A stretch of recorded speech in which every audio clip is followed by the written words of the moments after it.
To begin this discussion, we're going to look at one more pop culture example of game theory. You're probably familiar already with the game rock, paper, scissors, right? There are 3 possible actions for each player. You can do rock, you can do paper, you can do scissors, and then there are rules, and basically each of those actions can either win or can lose depending on the action of your opponent. And it's a rather simple game. The rules are not too complicated. You can learn it rather quickly. It doesn't, for most people at least, I don't want to offend anyone, but it doesn't provide hours and hours of entertainment, but it's a little bit, entertaining, and it also might provide a way to make a simple decision, right? That's why people do it. They usually don't play it for fun. They usually play it when they need to make a choice. And so it allows you to perhaps have some sort of a random way to decide the outcome of something. Now, what if it isn't random? What if you can really kind of play mind games, figure out what your partner is going to throw, and then you could have the action that would be the winner, right? So if they throw rock, then you could throw paper, or if they throw scissors, you're going to throw rock, so you can always win. So is there some sort of a way to predict? Is there some sort of competitive edge? Well, I don't know. There actually were very short-lived. I don't think it's really going, but there was a professional rock, paper, scissors society. There was even a broadcast on ESPN2 or something like that. So anyway, that's debatable whether there might be a skill involved here or not. But the rules of the game are rather simple. So sometimes maybe we need a more complicated one. And here's a pop culture reference to this. It's from a sitcom called The Big Bang Theory. You may be familiar with it. Basically, it's kind of how very, very smart people have trouble socially interacting. It's a very brief synopsis. So if you're not familiar with it, these are very bright people, but a little bit socially awkward. And the rest is fairly self-explanatory.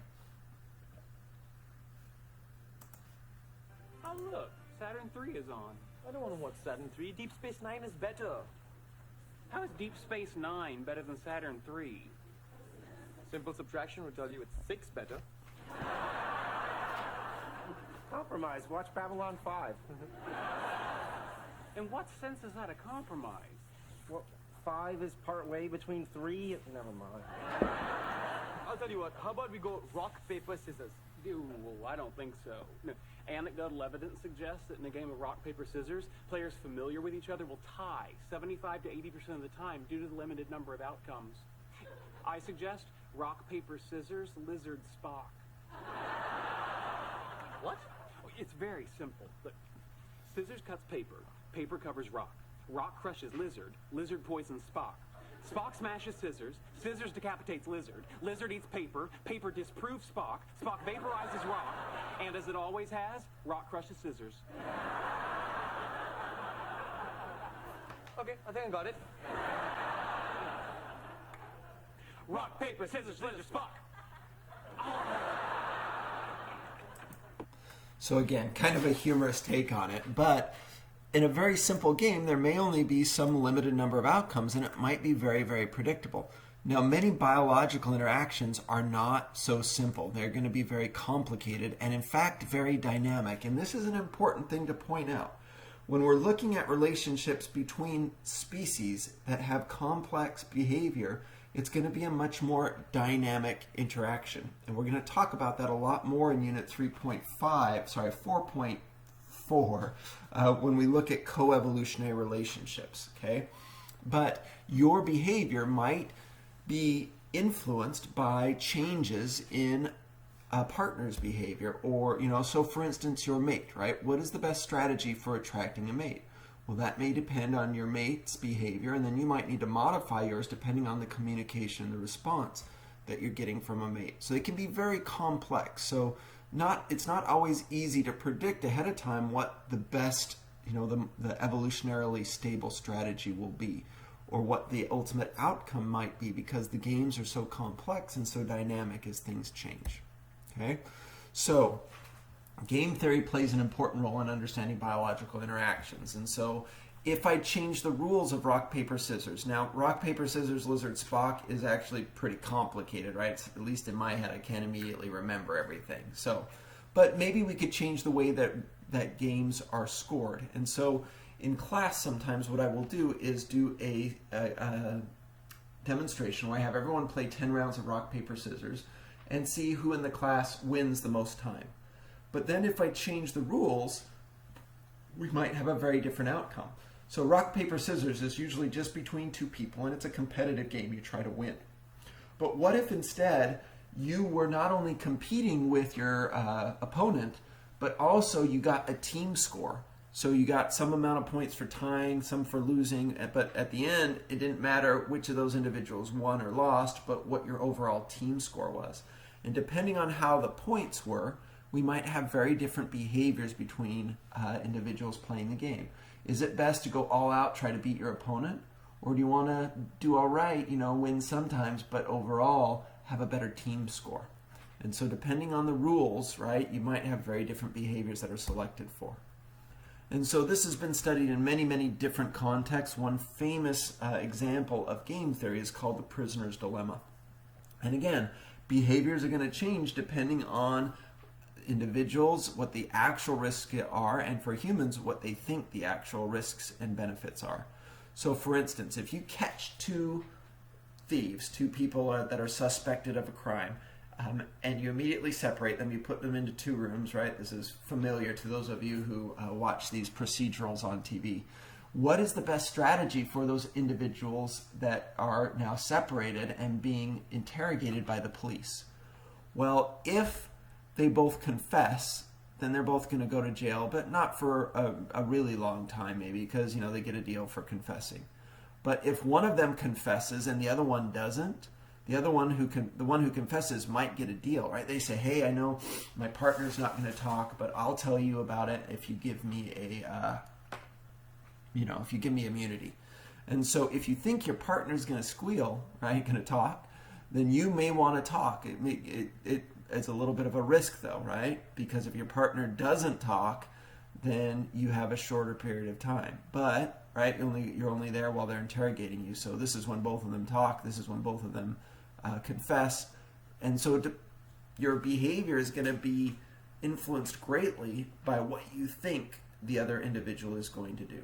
Right? Now, again, in organisms, sometimes they don't go through all these complex processes of trying to figure stuff out and think things like humans do, but still there's often an overall best behavior, and it may still be dependent on the behavior of other individuals in your population.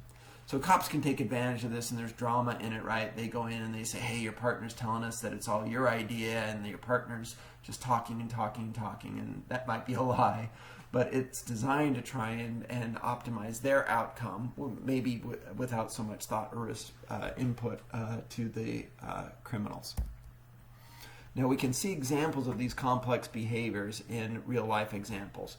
So let's look at this. And this is another example where seemingly altruistic behaviors can evolve. So we talked about kinship selection. We talked about group selection and how the dynamics of population, if it's divided into small groups, may overall select for altruistic behavior within that group. But if there is an expectation of reciprocity, that can also select for a seemingly altruistic behavior. And what we mean by this is if you think you're going to get some help back. And so there's this interesting behavior in birds called mobbing, where if there is a predator or a threat nearby, many birds will gang up to chase it away. And that's common across many birds. And in this experiment, they looked at mockingbirds and their mobbing behavior, and then how a manipulation of the system might impact future behavior. So here's the setup. They put in phase one a threat, an owl model, near one of the nest boxes of 3 nesting pairs. They allowed 2 of the nest boxes to move about freely, but they caged up the other nest box. So this pair was caged up, so they could not help. So these guys joined in, they helped to chase off the owl. These guys were unavailable because they had been restrained. They probably would have if they had not been restrained. And then in the second phase of the experiment, they put a threat near 2 other nest boxes, the 2 that were not threatened originally. And it turns out that pair 1, which had been helped by pair 3 but not by pair 2, that they were much more likely to help chase off the owl if they had gotten some help in return. And so this is obviously something that can only evolve in complex social systems. Certainly, probably It played a major role in the evolution and the history of humans, right? So think about this. If you are a tribe and another tribe is asking you for help, you are much more likely to help if there is some history, some reciprocity, right, that has occurred in the past. So if they've helped you before, then you're much more likely to help out. And so in these systems where there is this complex ability to remember and interact, and some birds are smart enough to do that, many primates can do it, to some extent probably dolphins and whales, and maybe other mammals also could have the level to do this. And so those systems, altruistic behavior may evolve because we know that there's some expectation of payback. So that's reciprocity, and it can help to encourage cooperation and altruistic behaviors within a species. Now, to some extent, cooperative behaviors need to have some sort of automatic reinforcement. If not, they could never persist. So let me use Star Trek as an example. Now, if you're familiar with Star Trek, you might already know this, but if not, we'll just give you the quick overview. How much money does Captain Kirk get paid to be the captain of the Starship Enterprise? Does he get paid more than Lieutenant Uhura, who's the communications officer, or Sulu, or let's see if I can remember them all. We have Dr. McCoy, we have Sulu, we have Kirk, we have Uhura, we have Chekhov, we have, this is Dr. McCoy, this is, I forgot him, Scotty, right? He's the engineering officer, and then of course we have Spock. Hey, I remembered them all. If you're not a fan, you probably, it doesn't make any sense to you, but in this fictional universe, there is no money. And that's an interesting kind of projection. In many ways, Star Trek is a very optimistic, bright projection of the human future, as opposed to some of the dystopian or negative ones that we see in other science fiction. But there's no money. Now, would that work? I don't know. It would be really hard. I've said why Star Trek could never be. It would be really, really hard. If you lived in a society where energy, right, to make things in matter replicators, they call them, or you can make anything you want by going up to a machine. Housing, space, energy is all free. Would you risk your life? Would you struggle to learn a skill? Or would you just sit back and play Call of Duty all day? Well, we might be having some kind of inadvertent experiments in this with this COVID-19 pandemic. But the idea is that there is some positive and negative reinforcement within societies that maintains the cohesiveness of that society. And there often need to be both a positive and a negative one. So for instance, if you want to go to medical school, what is your motivation for doing that? Now there might be some positive ones, some altruistic ones. Oh, I want to help people, or I want to learn to treat this disease that has had an impact on my family. And those go into your essays to medical school and may be true. But there's also some other, maybe what we think of as a negative reinforcement, or at least not as altruistic, where you say, I'm going to be a doctor because it pays well, right? I'm going to get some financial reward. Would you sacrifice 4 years of college, 4 years of medical school, 4 years of residency, maybe a little bit of extra after that, if you didn't have that financial incentive at the end? And the answer is probably not, right? Would Captain Kirk really risk life and limb to explore the universe if he didn't get paid and he could sit at home and enjoy the benefits of an advanced society? I don't know. But think about this.